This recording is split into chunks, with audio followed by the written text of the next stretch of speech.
Totoo naman eh, di ba? Pinipilit na lang natin yung sarili natin na magpaka-busy. Pinipilit na lang natin na malibang tayo sa ibang bagay para makonvince mo yung sarili mo na okay ka lang kahit hindi ka naman talaga okay. Di ba? Alam ko yan. Basta na kita. Nililibang mo yung sarili mo para hindi mo na maalala yung mga bagay na nagpapalungkot sa'yo. Kasi every time na mag-isa ka na lang, every time na wala ka nang ginagawa, naaalala mo yung mga bagay na ayaw mo nang maalala. Naiisip mo yung mga bagay na ayaw mo nang isipin. Kaya pinipilit mo na lang magpaka-busy.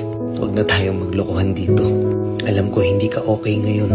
Alam ko maraming bumabagabag sa'yo.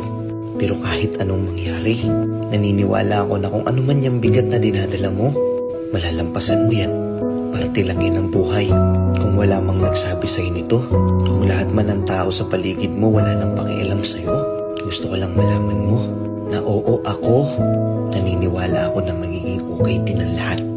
Kaya ikaw, umiti ka naman kahit konti. Huwag mong hayaang yung kalungkutan mo na yan sirain yung magandang ngiti mo. Deserve mong maging masaya.